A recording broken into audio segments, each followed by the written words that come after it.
não planeavas a correr, graças a Deus por isso. Aqui estás tu, jovem atento, acordado neste fim de século, à espera de um lugar difícil de encontrar. No canudo vive a esperança. Atrás das luzes, em vertigem ao medo da noite, sente que tu tens que conquistar, tu tens de conquistar. Há estes são os filhos da nação, adultos para sempre ansiosos por saber se a cruz é salvação. Sabem quem cantava isto? Quinta de Abril. Quinta de Abril. Quinta de Abril. Esta música, os filhos da nação, não os filhos do dragão, não é isso? Poderá ser, se calhar, são os filhos do dragão. Os filhos da nação, da Quinta de Abril, aborda a jornada e os desafios enfrentados pela juventude no final do século XX. Portanto, isso inclui-se a mim, não é? Juventude no final do século XX, era eu. O jovem retratado na canção está atento e acordado, esperando encontrar o seu lugar no mundo. É algo que parece difícil de alcançar, é preciso lutar para isso. A esperança no canudo sugere que a busca por educação e formação como um meio de alcançar um futuro melhor, mas também reflete a incerteza e a ansiedade que acompanham essa busca. Nesta letra também se mencionam luzes em vertigem, o medo da noite decente, que simbolizam as tentações e os perigos que a juventude enfrenta enquanto tenta conquistar o seu espaço. Como uma outra banda cantava, o seu lugar ao sol. A repetição da necessidade de conquista reforça a ideia de que o caminho para o sucesso é árduo, cheio de obstáculos e é preciso lutar por isso. Faz também uma pequena alusão à cruz, como que ironizando e transmitindo a ideia de que aí reside uma falsa esperança e uma falsa segurança de salvação. Então esta é uma reflexão sobre a luta, a esperança e a busca por uma identidade e propósito da juventude num mundo complexo e cheio de desafios. Fala da condição humana na sua busca pelo sucesso, mas cheio de incertezas e dúvidas em relação ao futuro, na sua luta constante para alcançar e numa constante expectativa e busca pela sua segurança. Vamos abrir as nossas Bíblias em 1 João. Primeira Epístola de João, não é no Evangelho de João. Mas haverá um momento que iremos visitar o Evangelho de João. Primeira Epístola de João.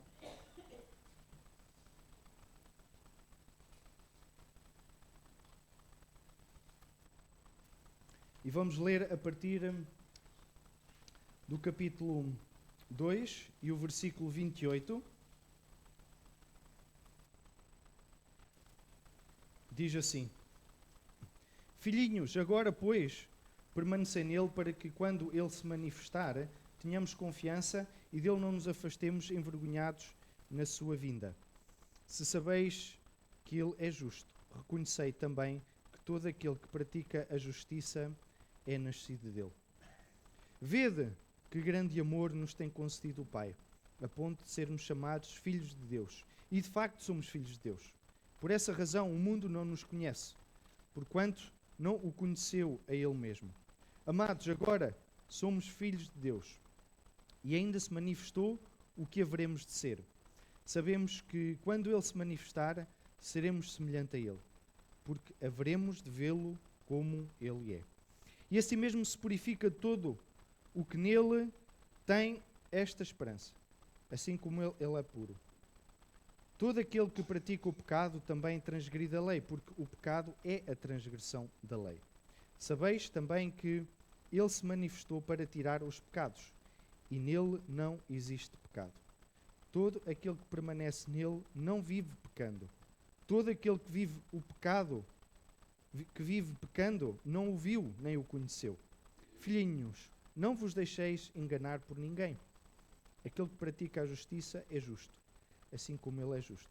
Aquele que pratica o pecado procede do diabo, porque o diabo vive pecando desde o princípio. Para isto se manifestou o Filho de Deus, para destruir as obras do diabo. Todo aquele que é nascido de Deus não vive na prática de pecado, pois o que permanece nele é a divina semente. Ora, esse não pode viver pecando porque é nascido de Deus. Nisto são manifestos os filhos de Deus e os filhos do diabo. Todo aquele que não pratica a justiça não procede de Deus, nem aquele que não ama a seu irmão. Porque a mensagem que ouvistes desde o princípio é esta: que nos amemos uns aos outros, não segundo Caim, que era do maligno, e assassinou a seu irmão. E porque o assassinou? Porque as suas obras eram más, e as de seu irmão justas. Irmãos, não vos maravilheis se o mundo vos odeia. Nós sabemos que já passámos da morte para a vida, porque amamos os irmãos. Aquele que não ama permanece na morte. Todo aquele que odeia seu irmão é assassino. Ora, vós sabeis que todo assassino não tem a vida eterna permanente em si.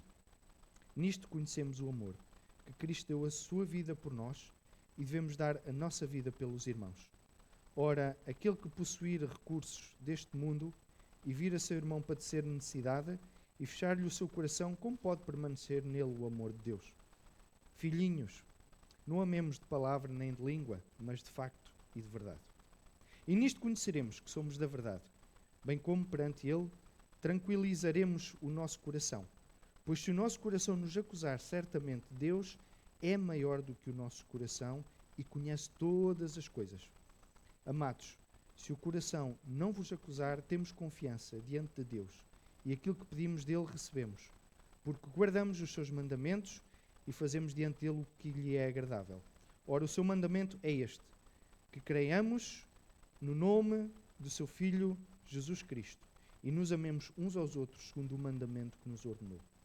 E aquele que guarda os seus mandamentos permanece em Deus e Deus nele, e nisto conhecemos que ele permanece em nós pelo Espírito que nos deu. Até aqui a palavra do Senhor. Versículo 29. Deus é justo. Logo, o que pratica a justiça é nascido dele. Como é que alguém nasce dele praticando a justiça?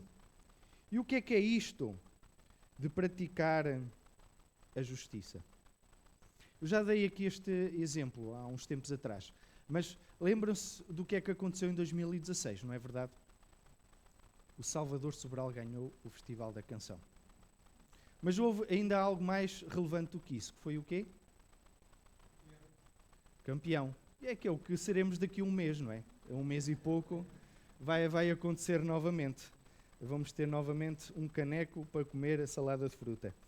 Então, realmente Portugal foi campeão, não é? E houve uma grande desilusão, não é? Oh, Portugal foi campeão. Sim, para os franceses foi, é verdade. Mas para nós foi muito bom, não é? Eu até estava a trabalhar, para não variar, não é? Nessa altura do jogo, e estava a decorrer o jogo e nessa altura um doente destabiliza e temos que ir para o pé dele e fazer muitas coisas. E ouvimos assim ao longe, golo! E era de Portugal. Formas diferentes de festejar, não é? E depois no dia seguinte, não é? Eles vêm para Portugal e ninguém quer saber disso, não é? Então todos estão distraídos com a sua vida. Não, nada disso, não é? Até vêm 2 F-16 a escoltar o avião que traz a seleção nacional, não é? Até vem uma enorme multidão no aeroporto a festejar com eles, a dar-lhes as boas-vindas. Mas isso não. Isso não. Tudo isto aconteceu e ganham o campeonato, chegam a Portugal e não há qualquer tipo de recepção. Não se passa nada. Não há festejos, não há palmas, não há fogo de artifício, não há F-16 para ninguém. E pior que isso, eles chegam ao aeroporto e assim que entram, vão-se embora, não vos queremos aqui. Vocês foram tão felizes em França? Voltem para lá. Será muito estranho, não é? Uma conquista destas ser tão ignorada e desprezada. João 1, 10 a 13.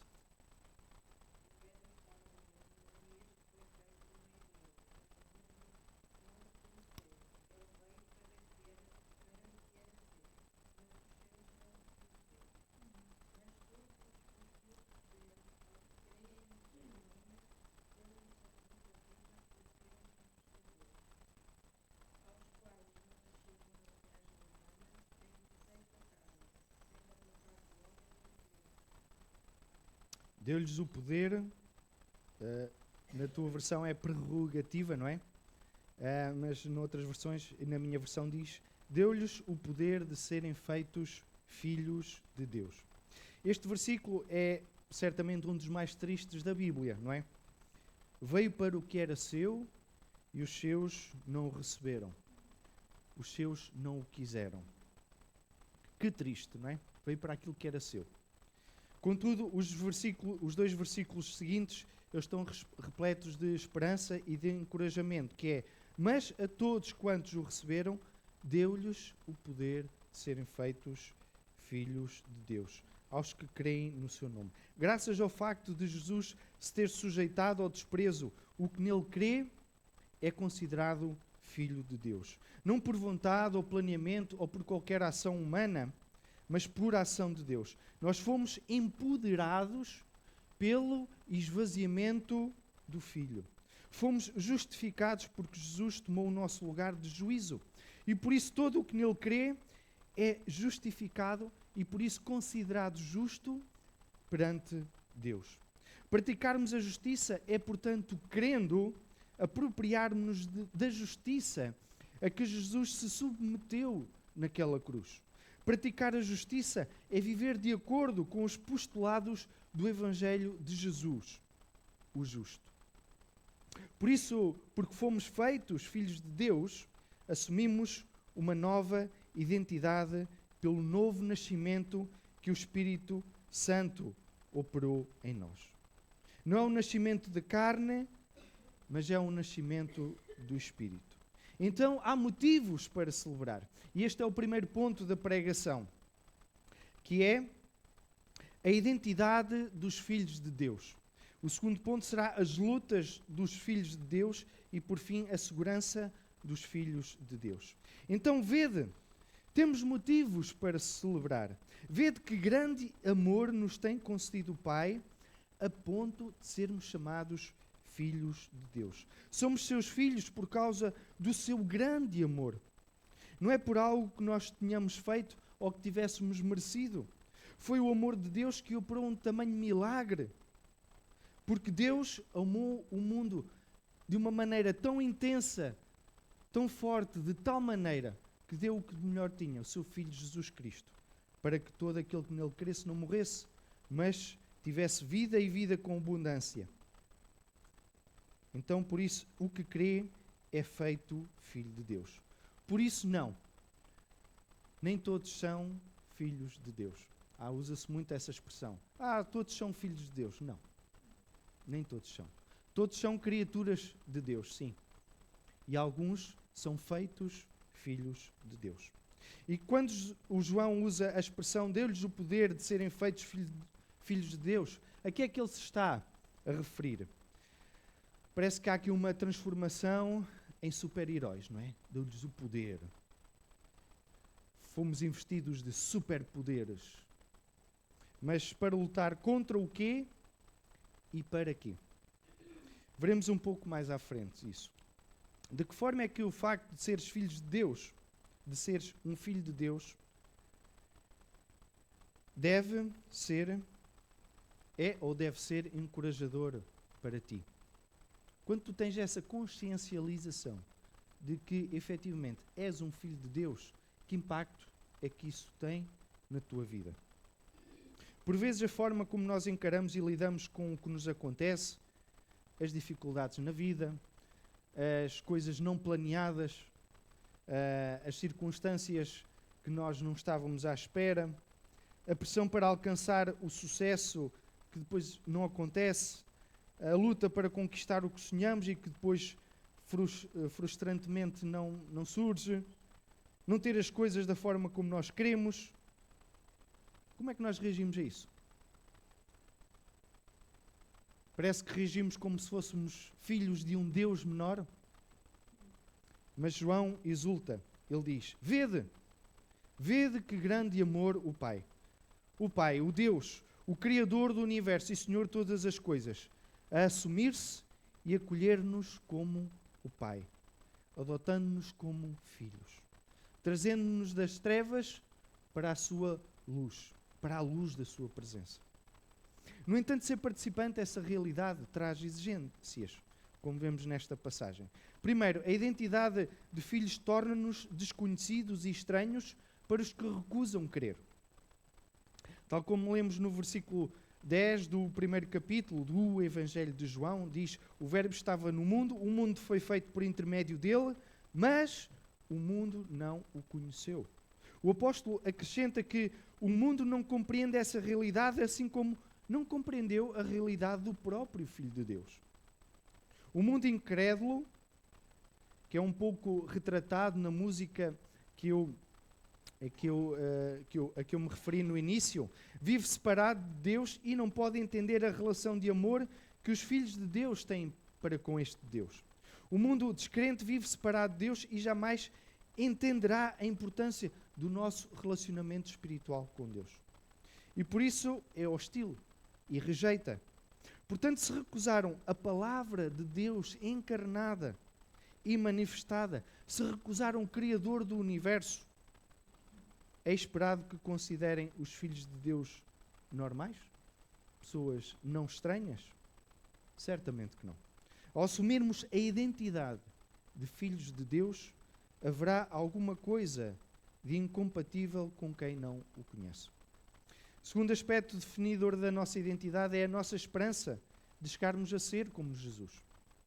A nossa nova identidade fará de nós semelhante a Ele, de forma imperfeita no presente, no aqui e no agora, mas de forma perfeita quando Ele se manifestar, a ponto de o podermos ver tal como Ele é. O amor de Deus nos gera como seus filhos e nos dá confiança para viver essa vida que Ele nos dá. Essa fé é o fundamento da nossa esperança, como nós temos lido em 1 Coríntios 3.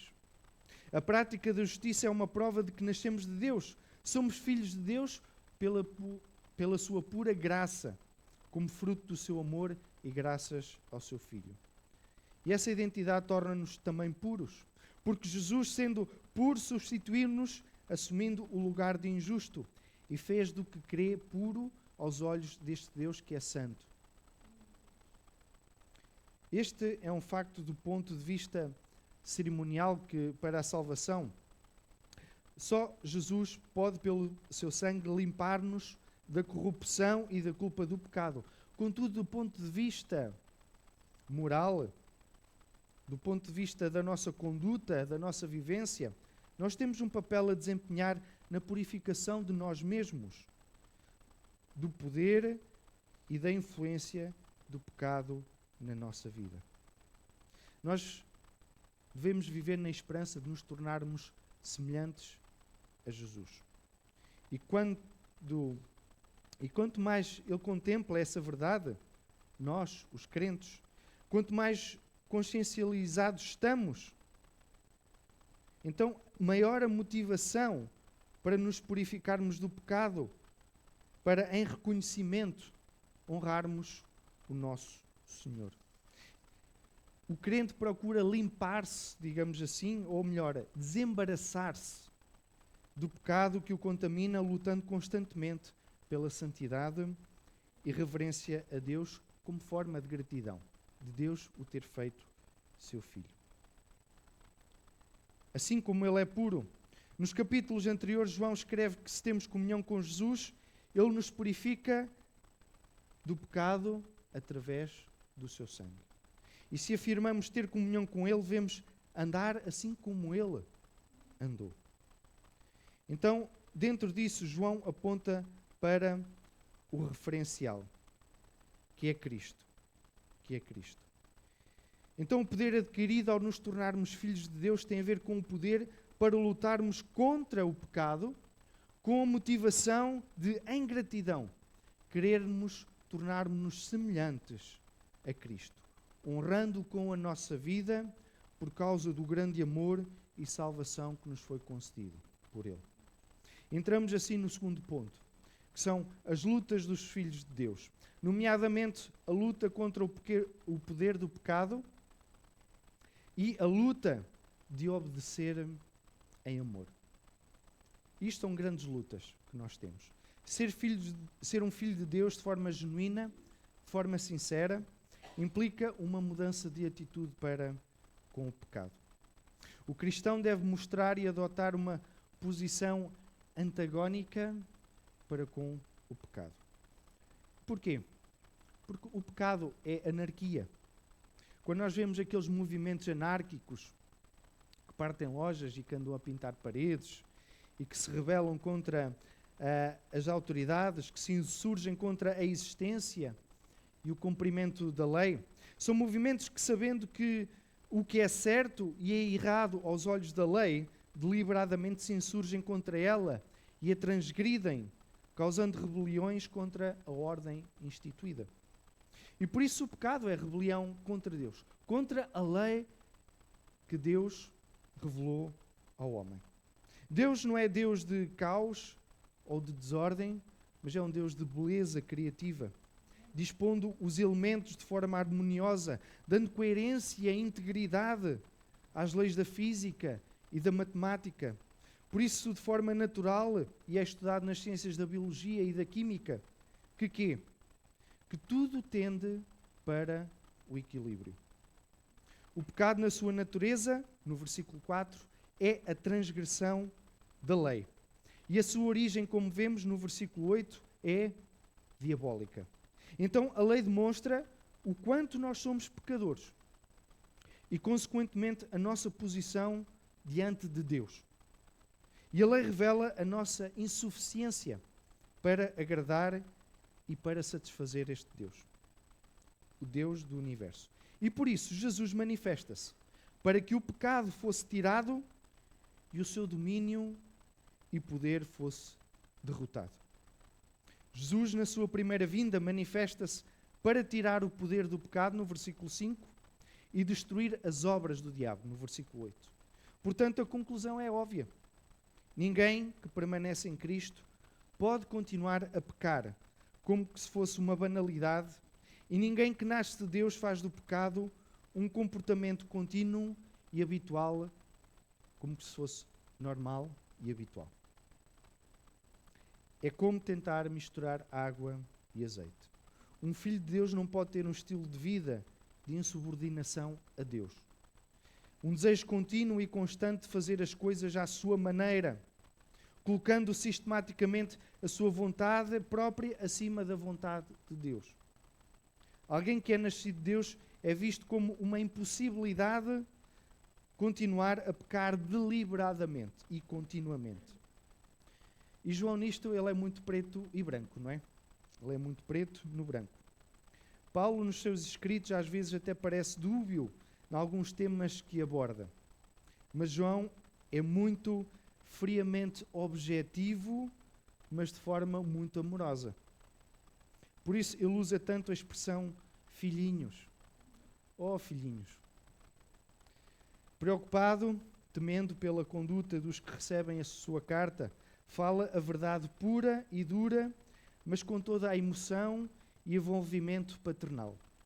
Tipo, filhinhos, não se cheguem perto do poço. Tenham cuidado que podem cair. Não se cheguem perto.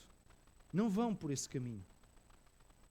Se somos considerados puros aos olhos do Senhor, então nós somos desafiados a moldarmos as nossas vidas por causa da pessoa e da obra de Jesus. Por causa do seu caráter e da sua obra expiatória na cruz. Deixando o pecado para trás. Por isso sim, nós somos revestidos de poder. Não para nos tornarmos super-heróis, não para deixar de pecar totalmente, mas para que o pecado não nos domine e busquemos também o perdão de Deus e uns dos outros também. Então, enquanto participante e pertencente a uma igreja, eu não posso deixar de sentir séria responsabilidade como o meu pecado pode influenciar toda a igreja. Não posso. Não podemos deixar de pensar de que maneira o nosso pecado pode estar a impedir as bênçãos de Deus no corpo ao qual nós pertencemos. E quando falo de pecado, não é aquele pecado de homicídio, de roubo, não é? Que isso até a própria sociedade condena. Também não estou a falar daquele pecado que a sociedade aceita e promove, como o adultério ou o sexo ilícito. Estou a falar também de situações como a murmuração, pensamentos errados, raivas, ressentimentos, invejas, ódios, orgulhos, sentimento de superioridade, que são efetivamente pecado, mas que não se dá o devido valor, porque é aquela coisa que não se vê. Anda cá dentro. Fervilha aqui dentro. Mas que a sua influência vai minando relacionamentos, vai minando a santidade, vai minando o crescimento do próprio corpo da igreja. Não posso deixar de considerar o seguinte: o que é que nós andamos a esconder debaixo das capas que nós vamos vestindo? Há pecado que nós vamos escondendo, guardando, até que, sem dar conta, nós estamos escravos desse pecado. É difícil libertar-nos dele. Seja um vício, seja uma adição, seja o que vocês estejam a pensar. O problema é que, por causa da vergonha e sentimento de culpa, não buscamos ajuda. Ou por causa do nosso orgulho, porque isso vai desfazer que nem lexívia a capa que nós temamos em vestir. E por que é importante buscar ajuda? Ajuda não de qualquer pessoa,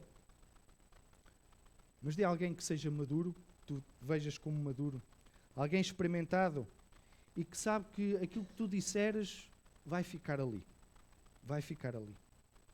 Falar de pecado não é efetivamente muito popular, porque traz ao de cima aquilo que é a nossa natureza humana, não é? Esta natureza de Caim que nós lemos aqui na passagem. E atira por terra o manto de santidade que nós vestimos para outro ver. Mas há esperança. Há esperança. Deus em Cristo proporcionou-nos tudo o que precisamos para viver nestes dias como Deus intencionou.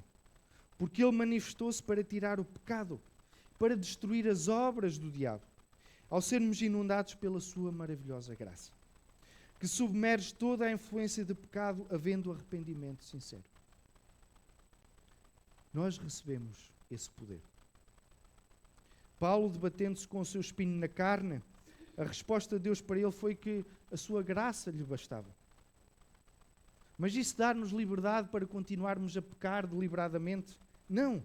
Dá-nos liberdade para servi-lo sem medo, sem sentimento de culpa, pelas constantes derrotas quando enfrentamos aquele pecado. Para servi-lo com alegria. Vede que grande amor nos concedeu. Com ânimo redobrado, firmes e confiantes no perdão que Deus nos proporcionou em Cristo, ao que crer e que se arrepender, e com esperança de no futuro julgamento, nós sermos ilibados das nossas ofensas e pecados e sermos acolhidos junto a Deus para toda a eternidade. Esta é a esperança. Tu, meu amigo, que ainda não conheces Jesus Cristo, que tipo de poder o pecado tem ou ainda tem na tua vida? Fica sabendo que o maior poder que tem é afastar-te da presença de Deus para sempre, se tu não te arrependeres. Tu, meu irmão, que pecado oculto e secreto te continua a perseguir, a querer dominar, a baixar a tua autoestima pelas constantes derrotas que enfrentas quando tu lidas com ele. Deposita aos pés de Jesus o que te é difícil suportar. Confia na sua abundante graça.